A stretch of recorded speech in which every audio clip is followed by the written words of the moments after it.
ولا تقربوا الزنا، اور زنا کے قریب بھی مت جاؤ۔ سورہ اسراء کی آیت نمبر 32۔ زنا اتنا گھناؤنا اور سنگین ہے کہ قرآن پاک میں اس کا ذکر قتل کے ساتھ آیا ہے۔ زنا اور قتل انٹرچینجبل ورڈز ہیں۔ وہ اس طرح کہ قتل میں فزیکل ڈیتھ ہوتی ہے، جسم کی موت ہوتی ہے، اور زنا میں روح کی موت ہو جاتی ہے۔ اس آیت میں قابل غور بات یہ ہے کہ زنا کے قریب بھی جانے سے منع کیا گیا ہے۔ زنا ایک ایسا گناہ ہے جس کی طرف بہت ساری پگڈنڈیاں، بہت سارے راستے جاتے ہیں۔ اس کے ارد گرد کا پورا علاقہ دلدل ہوتا ہے۔ اگر آپ کو بتا دیا جائے کہ فلاں علاقہ ہے جہاں پر بارود بچھایا گیا ہے زمین کے نیچے، لیکن اس گلی اور سڑک کا نہیں پتا کہ ایگزیکٹ لوکیشن کیا ہے، تو آپ اس علاقے میں کیا اس علاقے کے بارڈر کے قریب بھی نہیں جائیں گے، کیونکہ آپ کو پتا ہوگا کہ اس علاقے میں جانے کا مطلب ہے کہ غلطی سے آپ کا پاؤں اس بارود پہ آیا نہیں کہ آپ کی زندگی تباہ ہو۔ زنا کا علاقہ بھی بالکل ایسا ہی ہوتا ہے۔ قرآن پاک کی سب سے مضبوط پاورفل تعلیم یہ تھی کہ ہم نے زنا کے قریب بھی نہیں جانا، لیکن ہم نے اس تعلیم کو بھلا دیا۔ ہم خود ایز این ایڈلٹ، ہمارے بچے، ہمارے ٹین ایجرز، ہم سب اس دلدل میں پھنسے ہوئے ہیں، اور صرف اس دلدل کی وجہ سے ہم اتنی بے غیرت قوم بن گئے ہیں کہ ہم زوال کا شکار ہو گئے، اور یہودیوں، عیسائیوں، ہندوؤں، سب نان مسلمز نے ہمیں دسترخوان پہ کاٹ کاٹ کر کھانا شروع کر دیا۔ ہم انسان بڑے عجیب ہیں، کچھ چیزوں کو ہم بالکل نہیں مانتے، اور کچھ چیزوں میں ہم ایکسٹریم پہ چلے جاتے ہیں، شدت پسندی کی طرف چلے جاتے ہیں۔ جیسے کچھ علاقے ایسے ہیں جن میں عورتوں کا غیرت کے نام پر قتل کر دیا جاتا ہے، اور کچھ علاقے ایسے ہیں جن میں عورت کو اپنی عزت ہی نہیں سمجھا جاتا، اس کو چھوٹ دے دی جاتی ہے کہ وہ جیسے مرضی جیے۔ لیکن ہمارا دین اسلام بہت پیارا دین ہے، وہ ہمیں شدت پسندی کی طرف نہیں لے کے جاتا۔ اس کی تعلیمات بہت ہی معتدل ہوتی ہیں۔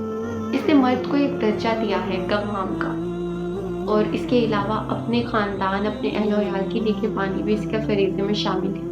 پہلے مسلم ممالک میں یہ کانسیپٹ ہوتا تھا کہ اپنی عورتوں کی عزت، حیا کی حفاظت کرتے تھے، جیسے کہ جو مرد کسی بھی شکل میں، باپ، شوہر یا بھائی کی شکل میں، اس کے کوئی دوست عزیز ہوتے تھے ذاتی، جن کا خاندان سے کوئی تعلق نہیں ہوتا تھا، تو ان کو الگ بیٹھکوں میں بٹھایا جاتا تھا۔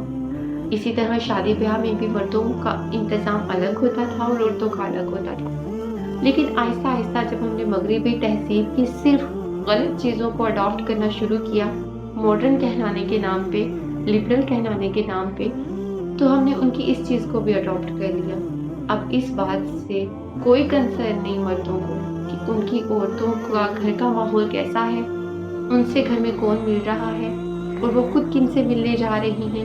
مردوں کو جب اس چیز سے کوئی کنسرن نہیں رہا، تو ایک مخلوط معاشرہ بن گیا عورتوں اور مردوں کا، جس کی وجہ سے ان کے کانٹیکٹس آپس میں بڑھے، شیطان کو ایک اپنا پروپیگنڈا پھیلانے کا مضبوط موقع مل گیا، اور اس شیطان نے اپنے اس موقع کو ہاتھ سے نہیں جانے دیا، اور زنا عام ہو گیا۔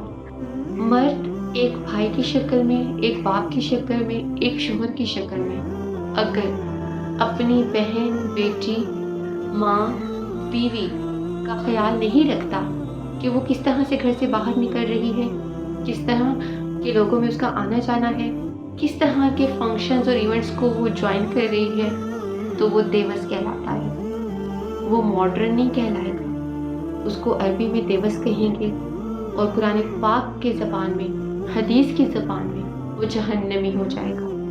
اگر آپ کو یہ لگتا ہے کہ آپ نے اپنی بیوی، ماں، بہن، بیٹی کو اس بات کی اجازت دی ہوئی ہے کہ وہ کھل کے جیے، تو یہ آپ کے لیے کوئی پازیٹیو پوائنٹ نہیں ہے، یہ چیز آپ کو جہنم کی طرف لے کے جائے گی۔ ایک عورت اگر بے حیائی کی وجہ سے جہنم میں جاتی ہے، تو وہ اپنے ساتھ 4 مردوں کو لے کے جاتی ہے، باپ، بھائی، بیٹا، شوہر، کہ انہوں نے اس چیز سے اس کو نہیں روکا تھا۔ تو عورت آپ کی عزت ہے، اپنی عزت کی حفاظت کرے۔ عورت کو گھر سے نکلنا الاؤ ہے، لیکن اسلام کی بتائی ہوئی کچھ پابندیوں کے ساتھ، اپنی زینت کو چھپا کے۔ اور اگر آپ کی عورت اپنی زینت کو چھپا کے نہیں نکل رہی، وہ معاشرے میں بے راہ روی کا باعث بن رہی ہے، تو اس کا نقصان وہ صرف دنیا میں نہیں اٹھائے گی، بلکہ وہ عورت اور وہ مرد جو اس کو اجازت دے رہا ہے، وہ دونوں اس کا انجام آخرت میں بھی بھگتیں گے۔ مسند احمد کی حدیث ہے کہ 3 ایسے لوگ ہیں جن پر جنت حرام ہے، ایک دائمی شرابی، دوسرا والدین کا نافرمان، اور تیسرا دیوس، وہ مرد جو اپنی عورتوں میں بے حیائی کو برداشت کرتا ہے۔ اسے اس بات سے کوئی کنسرن نہیں کہ اس کی عورت کس طرح سے کپڑے زیب تن کر رہی ہے، کس طرح سے رہ رہی ہے، اس کو اس چیز سے کوئی غرض نہیں ہوتی۔ پھر وہ پراؤڈلی اپنی بیوی کو، اپنی بیٹی کو معاشرے کے سامنے پیش کرتا ہے کہ دیکھو میری بہن، میری بیوی، میری بیٹی، میری ماں کتنی ماڈرن ہے، اسے فیشن کا پتہ ہے، اسے لیٹسٹ ڈیزائنز کا پتہ ہے، اسے پتہ ہے سلیو لیس ڈریسز کو کیسے کیری کرنا ہے۔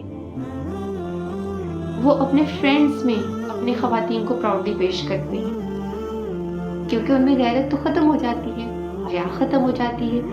تو جب میں حیا اور غیرت ہمیں ختم ہو جائے تو ہم جو مرضی کرتے پھریں۔ وہ اپنے دوستوں میں اپنی عورتوں کی تعریفیں سن کر خوش ہوتے ہیں اور اپنے آپ کو ماڈرن اور لبرل کہلوا کر پراؤڈ فیل کرتے ہیں۔ اس وقت یہ بھول جاتے ہیں کہ وہ دنیا کی نظر میں تو لبرل ہیں، لیکن اسلام کی نظر میں بے غیرت، بے حیا اور دیوس ہیں، جن کا انجام اور جن کو یہ راستہ جہنم کی طرف لے جائے گا۔ اللہ تعالیٰ ہمیں اس برے گناہ سے محفوظ رکھے۔ اللہ تعالیٰ ہمیں ہمت دے کہ وَلَا تَقْرَبُوا الزِّنَا والی آیات پہ ہم عمل کر سکیں اور اپنے معاشرے میں اس کے لیے عملی اقدامات کریں۔ آگے آنے والی ویڈیوز میں ہم اس آیات کے اور پہلوؤں پر بحث کریں گے۔ السلام علیکم ورحمۃ اللہ وبرکاتہ۔